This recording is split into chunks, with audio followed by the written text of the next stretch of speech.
સુરત મહાનગરપાલિકાની ચૂંટણીના પ્રચારના શ્રી ગણેશ થાય તે પહેલા જ ગોડાદરા વિસ્તારમાં મોટો રાજકીય વિવાદ વકર્યો છે। ભાજપના પૂર્વ કોર્પોરેટર દ્વારા નોંધાવવામાં આવેલી ફરિયાદના આધારે આપના ઉમેદવાર શ્રવણ જોશીની પોલીસે પૂછપરછ શરૂ કરી હતી।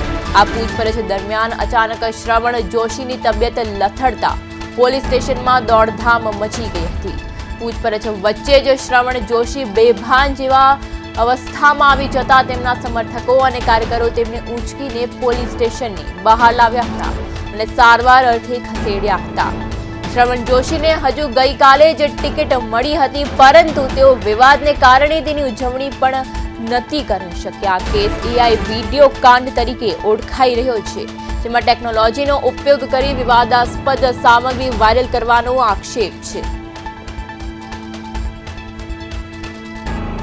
આ સાથે આપણા સંવાદદાતા અરવિંદ રાઠોડ જોડાઈ ગયા છે। જી અરવિંદ, આજે સુરતમાં પોલીસ પૂછપરછ દરમિયાન શ્રવણ જોશીની જે અચાનક તબિયત લથડી ગઈ હતી તે અંગે શું છે સમગ્ર વિગત?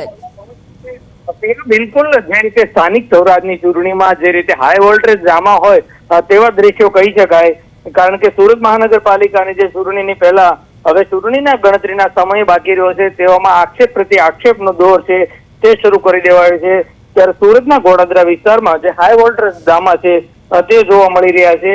એટલે કે જે રીતના એઆઈ વિડીયો કાંડમાં પૂછપરછ દરમિયાન આપના જે ઉમેદવાર છે તેમની તબિયત લથડી હતી અને કાર્યકરો જે રીતે શ્રવણ જોશીને ઊંચકીને પોલીસ સ્ટેશન બહાર લાવ્યા હતા, એટલે આ પ્રમાણેના દ્રશ્યો છે તે જોવા મળી રહ્યા છે। ત્યારે હજુ સત્તાવાર રીતે આમ આદમી પાર્ટીમાંથી શ્રવણ જોશીને ગઈકાલે ટિકિટ મળી હતી ને જેની ઉજવણી કરી રહ્યા હતા, પરંતુ ઉજવણી કરે તે પૂર્વે જ ભાજપના કોર્પોરેટર જે રીતે ફરિયાદ નોંધાવવામાં આવી છે અને જે રીતે તેમને વિરુદ્ધ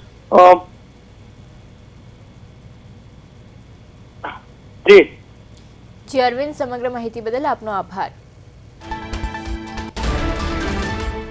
પૂછપરછ દરમિયાન અચાનક તબિયત લથડી હતી, જેણે હાલ જોર પકડ્યું છે। આપનો ઉમેદવાર શ્રવણ જોશીને હોસ્પિટલ ખસેડવામાં આવ્યા હતા। પોલીસ પૂછપરછ દરમિયાન અચાનક તેમની તબિયત લથડતા તેમને હોસ્પિટલ લઈ જવામાં આવ્યા હતા।